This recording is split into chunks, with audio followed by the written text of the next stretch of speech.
Buenos días, buenas tardes, buenas noches, ¿cómo están?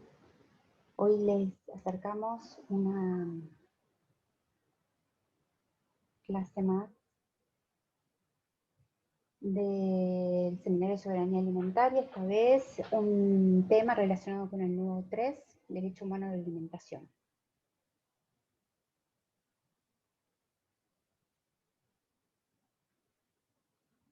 En la Cumbre Mundial sobre Alimentación en 1996, en la ciudad de Roma, se establece una declaración sobre la seguridad alimentaria mundial. Allí queda plasmado el siguiente concepto: el derecho de toda persona a tener acceso a alimentos sanos y nutritivos en consonancia con el derecho a la alimentación apropiada y con el derecho fundamental de toda persona a no padecer hambre. Además, allí también, en esta cumbre mundial sobre la alimentación, se comprometieron los países firmantes a que la mitad del número de personas que pasan hambre, se llegue a la mitad del número de personas que pasan hambre para el 2015. Bueno, ¿en qué consisten los derechos a los alimentos? Ya en 1948 Naciones Unidas declaraba que toda persona tiene derecho a un nivel de vida adecuado que le pueda asegurar a esta persona y a su familia bienestar y en especial alimentación. Naciones Unidas en el 96, en el Pacto Internacional de Derechos Económicos, Sociales y Culturales, establecía el derecho de toda persona a un nivel de vida adecuado para sí y su familia, incluso la alimentación. Allí también dejaban plasmado el derecho fundamental de toda persona a estar protegida contra el hambre. En mayo del 2001, en FAO, se estableció el derecho a los alimentos, decían que atravesaba la totalidad de los derechos humanos y su satisfacción es esencial para combatir la pobreza y está en el centro del mandato de FAO, asegurar un mundo sin hambre. Bueno, existen, digamos, relaciones entre los distintos derechos humanos, ¿no? Los derechos civiles, los culturales, los económicos, ¿no? Hay una interdependencia entre los individuales, ¿no? Los derechos individuales y los derechos a la alimentación. ¿Cómo hacer realidad estos derechos humanos? Entonces, los gobiernos de los países son los principales responsables de asegurar el derecho a la alimentación adecuada y el derecho fundamental a no sufrir hambre. Se reconoce en general que el hambre constituye una violación contra toda dignidad humana y un obstáculo para el progreso social, político y económico. Y hay una serie de países que se han comprometido ya en sus constituciones los derechos a la alimentación. Este es un esquema, un mapa, donde están pintaditos allí cuáles son los países que en su constitución ya está consagrado el derecho a la alimentación. Por ejemplo, Bangladesh, Brasil, Colombia, Cuba, Ecuador, y Congo. Bueno, allí los beneficios en esta diapositiva. En el 2012 surge una ley marco sobre el derecho a la alimentación, la seguridad y soberanía alimentaria, en una cumbre, la 18ª cumbre ordinaria del Parlamento Latinoamericano, ¿no? De FAO.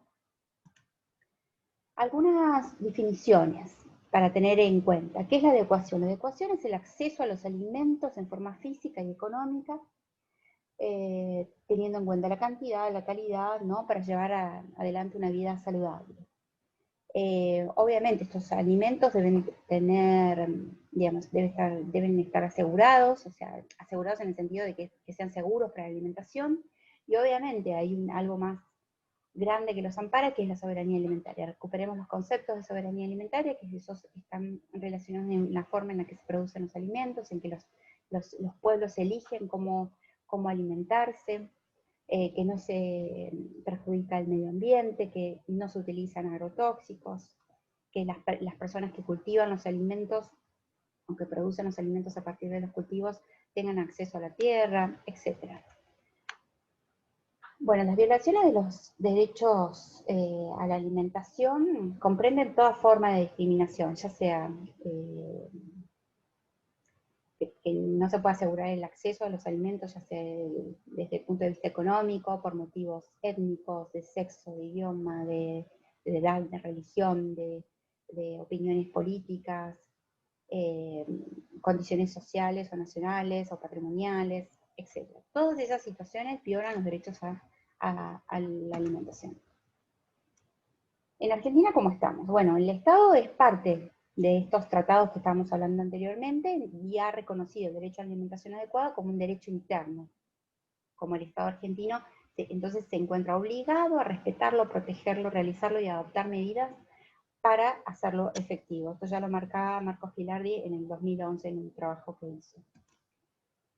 Pero para hacer un poquito de historia, recordemos las leyes de la dieta, de Escudero. Escudero fue un médico argentino que en 1928 estableció, en este caso, las leyes de la dieta. Le decía así, que las dietas debían cumplir la ley de la cantidad, que quiere decir que todas las personas cuando se alimenten deben cubrir las necesidades calóricas, ¿no? Los alimentos deben tener necesidades calóricas para a esas personas. A su vez, los alimentos tenían que ser, o la dieta tenía que ser de calidad. ¿Qué significa? Que la alimentación tenía que ser completa, que tenía que tener todos los tipos de nutrientes. Además, la dieta debía ser armónica, que tenía que tener una relación de la proporción de estos nutrientes, y también las dietas tenían que ser adecuadas al momento biológico en el que está atravesando ese ser humano. O sea, no es lo mismo una dieta de un lactante, de una mujer embarazada o que está lactando, de un adulto mayor, de un niño. Entonces, estas leyes de Escudero fueron las bases en las cuales se sustentaron las leyes internacionales sobre el derecho a la alimentación. Bueno, pero ¿cómo debe garantizarse la alimentación, no? La alimentación tiene que obviamente estar disponible para todos los seres humanos. Esta disponibilidad tiene que obviamente estar relacionada con el acceso económico o el acceso de poder hacer los alimentos, y que esta alimentación también sea adecuada. Obviamente lo que hablábamos antes, la adecuación que estaba relacionada con el tiempo del momento biológico de las personas. Miriam Gorban habla de que en realidad esto tiene que estar garantizado por políticas públicas que garanticen el pleno empleo, que garanticen acceso a alimentos de calidad y que estén a precios adecuados, ¿no? O sea, a precios que no excedan, digamos, que todo el mundo tenga acceso a poder pagar esos alimentos. Entonces, los derechos humanos, alimentación, tiene una ley marco en donde establece que todas las personas deben tener un entorno propicio, tienen que tener acceso a la educación, obviamente al desarrollo, todas las personas deben tener acceso a la vivienda, debe ser una estrategia nacional, ¿no? Que todas las personas se alimenten, que haya mecanismos de control y vigilancia del acceso a los alimentos, de los precios de los alimentos, y obviamente la producción de estos alimentos estén relacionados con un modelo sustentable, modelo de producción sustentable. Entonces, bueno, trabajo digno para todos y todas, ¿no? En donde haya igualdad, seguridad alimentaria, soberanía alimentaria, libertad, trabajo decente para todas las personas. La vía campesina ya dice que cada ciudadano, ya proclama, ¿no? Que cada ciudadano debe tomar conciencia de los derechos humanos a la alimentación, ejercerlo y exigirlo. El hambre en el mundo afecta a 821 millones de personas. Un 70% de estas personas que sufren hambre son mujeres. Las personas que pasan hambre son un 20% pobres urbanos, jornaleros en campos ajenos, agricultores sin tierra, pequeños agricultores. Vivimos en un mundo de 1 cada 3 personas son obesas, o sea, vivimos en un mundo de obesos y famélicos, así lo declara Patricia Aguirre. En el mundo somos 7.000 millones de personas, de las cuales 925 millones padecen una desnutrición crónica y mutiladora. La ONU en septiembre del 2018 ya manifestaba que los fenómenos climáticos extremos, los conflictos o la desaceleración económica producían, digamos, efectos impactantes sobre el tema de la alimentación. En América Latina, 6,1% de la población estaba subalimentada, y esto era una tendencia mundial. En este informe declaraba la ONU que obviamente lo que había agravado la situación era los conflictos políticos y económicos que atravesaba Venezuela, por ejemplo. En América Latina y el Caribe, 39,3 millones de personas, o sea, un 6,1% de la población, estaba malnutrida en el 2017, frente a 38,9 millones del 2016. Marcaban que bueno, los problemas económicos que atravesaba Venezuela habían como acelerado este proceso.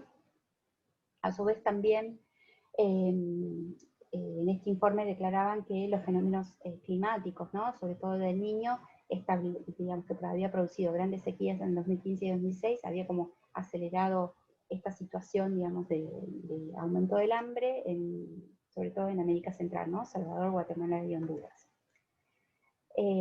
A su vez, se registraba un retraso en el crecimiento infantil, donde los niños afectados por bajo peso para su talla presentaban un mayor riesgo de muerte, con un 7,5% de los niños menores de 5 años sufría esta forma de desnutrición, y la prevalencia regional para América Latina era de 1,3% y hasta un 9,7% en Asia.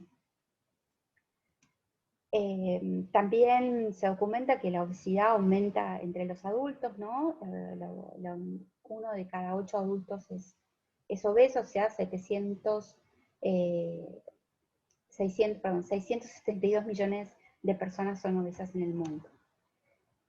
Ante toda esta situación que veníamos hablando, ¿no? De que los países tenían, digamos, muy grandes dificultades, ya sea climáticas, ambientales, conflictos bélicos, conflictos económicos, había problemas para acceso a los alimentos, en el 2020 llega una pandemia. Y en Argentina particularmente, bueno, existen registros, ahí les voy a dejar algunos datos de un informe que hizo UNICEF en junio de este 2020, en donde declara que, bueno, que Argentina es un país de un desarrollo humano muy alto, porque forma parte de los 50 países donde tiene un desarrollo muy alto, a su vez constituye el grupo G20. Es un país que tiene la capacidad, entre comillas, ¿no? de producir alimentos para 400 millones de personas, pero también tiene que brindar asistencia alimentaria a 11 millones de argentinos y argentinas. Y también reconoce este informe de UNICEF que Argentina tiene una larga tradición de protección social. Según el informe de UNICEF, el promedio de edad de personas que han contraído la enfermedad es de 36 años. El promedio de edad que fallecen por haber contraído la enfermedad es de 71 años, o sea que hay un 3% de letalidad en el país, de los cuales 50,5 son varones y 49,5 son mujeres. La aparición del coronavirus ha como puesto sobre la mesa, digamos, la desigualdad en la que está la población argentina y sobre todo los sectores más desfavorecidos de nuestra sociedad. Este informe también declara que en el segundo cuatrimestre del 2019, el 53% de los niños era pobre. Y las proyecciones para este año 2020 es que ese porcentaje aumente hasta el 58,6%, de los cuales el 16,3% es de pobreza extrema, en niños y niñas, estamos hablando. Este informe también declara que el 35% de los hogares recibió algún tipo de ayuda o transferencia por parte del Estado, ya sea por ingreso familiar de emergencia, por un bono de la UH, por un bono de jubilación, por un apoyo alimentario. A su vez, bueno, existen los comedores escolares, en donde el 8% dice que sí, los niños van a comedores escolares. Esto es más o menos 500.000 niños y niñas asisten habitualmente a comedores, y con una frecuencia de atención del 21%.